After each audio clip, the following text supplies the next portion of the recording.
message. We got a good one today. Yes. Hang on to your seat.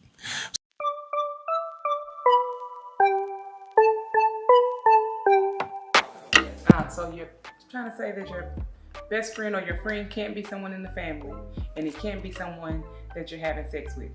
Is that what they're trying to say? That's what they're trying to say.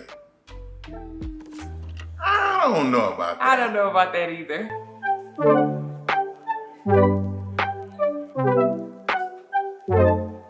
Quite frankly, from the Lees, secrecy has no place in your marriage.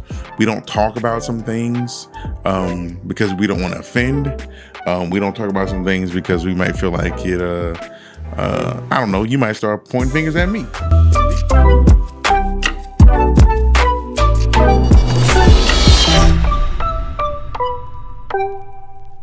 So, first and foremost, you've been in a marriage. These are for you seasoned people. Let's just say those that have been in it, I would say 10 plus years, you say? I don't know. He says in it to win it in seasoned. I say this could start anytime, because sometimes it starts in the first year. Well, we hope it doesn't start in the first year. But either way. Yeah, but it could. It could. What we're talking about is that at the time where you've kind of been in the marriage, you've connected, you've done, you watched all the Netflix shows. Maybe you've been to all the trips. You've been all the area restaurants. You've seen all the movies at the theater. The kids are grown. Sometimes you've raised the kids already. They've left the house, and it's just you and her. Just the two of you. Just the two of you. And now you got this person in your house that maybe you don't really know them, or maybe it kind of starts to feel like they are a bit of a strange. There was a song. I love this song too. By Tamia. Mm-hmm. Tamia. Some years ago, she blessed us with her melodic tunes of her voice. A Stranger in My House is what it was called. And she talked about not understanding that, you look just like the man. She said she was checking clothes. He wore the same size shoe. He sleep on his side of bed, driving his car. Had to be him, right? It's gotta be you. But then she said, he wouldn't touch me like that, though. He wouldn't treat me like you do. Nah. He would adore me. He wouldn't ignore me. So I'm convinced. That was a jam. It was a good song. It was a good song. That's kind of who we're talking to you today. If you feel like there's a stranger in your house, because you haven't connected on a level to where now you can go deeper and stronger in together as one. The word talks about leaving and cleaving and becoming one, but too many times we allow life to kind of take over everything else. From work to your kids, in-laws, your church stuff. We just get so busy doing stuff, and we don't do a whole lot of us in it. And it's so easy too that as time goes by and you allow those things to become priorities, that you push your spouse down to, from the number 1 spot to the number 2, to the number 3, to the number 4, so on and so forth, that you don't get a chance to connect and know them as much. So now, since all of those things were in front of them for so long, you haven't connected. You don't know them as well. You don't talk to them as much as you used to. You don't touch them the way you used to, kind of the way the song says. And so when all those things fade away, work calms down, the kids move out. I don't know. There's not as many activities, or you don't participate in as activities as you did at church. And now it's just you and him. He seems like that stranger because you haven't invested the time, the effort, and energy into the marriage. You were too busy worried about other things or prioritizing other things. He was still there, of course, but not in that number one spot. And I would say it wasn't an egregious effort, that had malice behind it, where you purposely let this happen. Right.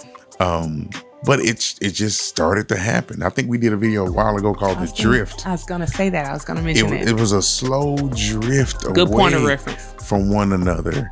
And now it's just you and her there together, nothing but space and time. And you can't figure out anything to do together. Nothing to talk about. Yes.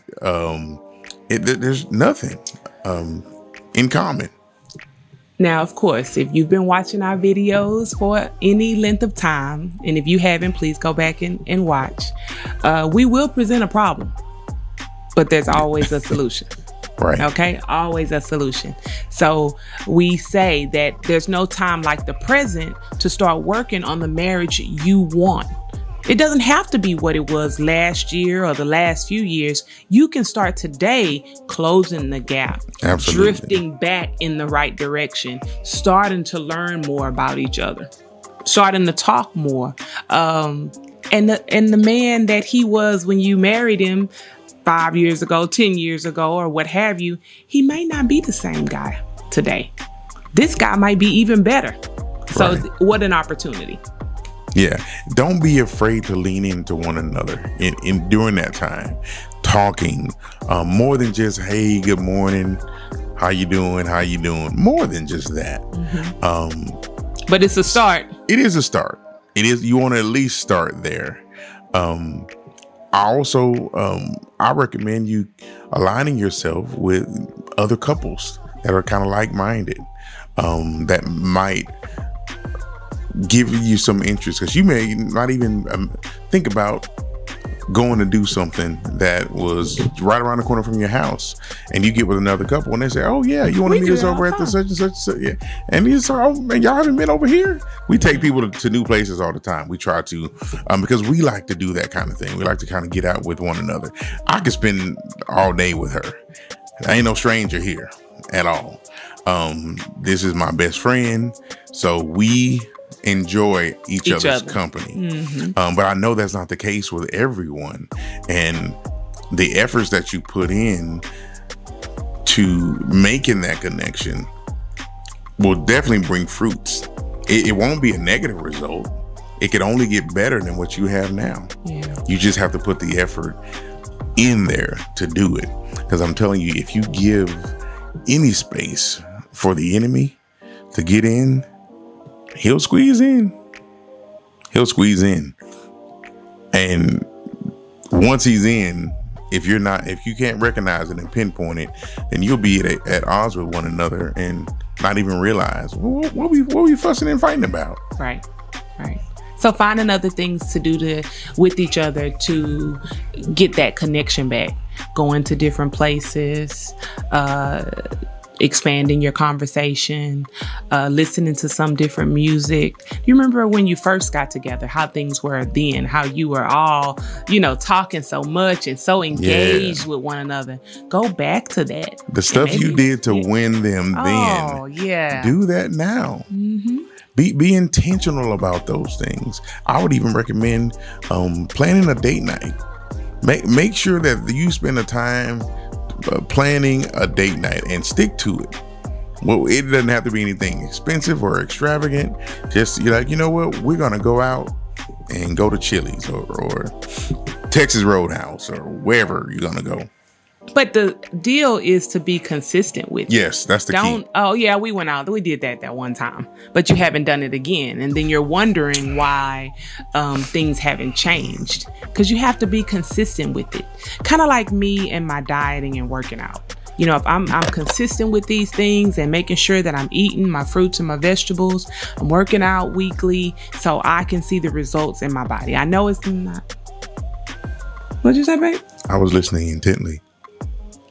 These things are not going to happen overnight. You have to continue to do them consistently, and then you will see the results. Yeah. Right back? Yes, that is correct. Good deal. Yes. Okay. That's my story, and I'm sticking to it. I see. Y'all understand. Be consistent in your efforts. Consistency and be intentional about it. Really be intentional about it. I'm going to do this. We are going to do this. I've come up with some ideas, not just, well, what you want to do? Well, what you want to do? Well, what you want to do? Because y'all can play that game all night. If you want to put different things in a bowl, every day you put some ideas in there, and on Friday night you pull something out. Whatever it is, this is what we're going to do. This is where we're going to go. This is what we're going to eat. Whatever. Do something. Just be consistent with it is what the point I was trying to make. Absolutely. There's a scripture in Psalm 68:9. I like the Message Bible. I'm going to give you the King James Version first. That talks about strangers. We're all brethren in Christ, even you and your wife. But it says, I am become a stranger unto my brethren, and an alien unto my mother's children.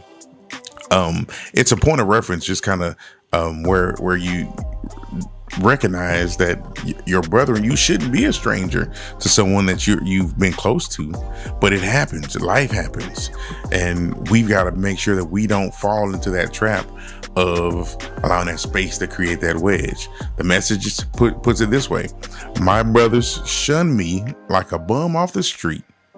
My family treats me like an unwanted guest. We never want to be in position to where we're treating one another that way at all.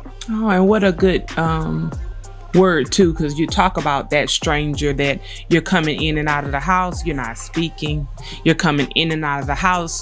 There's no kiss. There's no goodbye. There's no hello. There's no good morning. There's nothing. You get up. You go about your day. He gets up. He goes about his. And that's kind of how sometimes we do those, as the word says, bum on the street. We saw him, we see him, but we're not paying attention. May not say good morning or anything like that. But this is the person I gave my life to. This is the person I've had children with. I share my children with, my bank account with, all of that. But I can't say a simple good morning or try to get some kind of greeting and connection on a daily basis. It's definitely a self-check. Self-check. If that's you, it's time to do something different. And it starts today. It's never too late. That's right. Doesn't matter if you're, like you mentioned, the first year, 10 years, 30 years. Start talking to one another, start connecting with one another, and be intentional about doing it. And consistent. Yeah, we promise you, it'll help you. Wherever you are in it, it can only get better. Can't get any worse. You hope. We hope. Yeah, well, that's what we have for you today. Hopefully this message, struck a chord with you and you see it as something that can be used in your life, but just make sure you're applying it. Mm-hmm. We're marriage champions, and we want to be able to give you these tips so that you can, have those things that you can reach into your tool belt and put them in your marriage. That's what our passion is. And that's what we feel that God has called us to do. So don't be selfish with this thing, though. Make sure that you share it with whoever you think can use it. Even if you can't, share it with somebody who you think you can.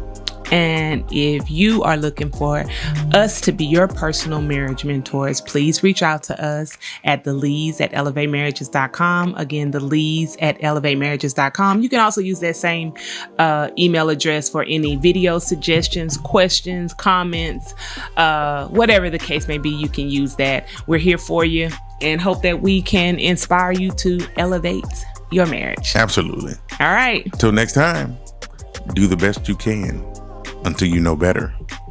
And when you know better, do better. I'm James Lee. I'm Tasha Lee. We'll talk to you soon. Bye. Peace.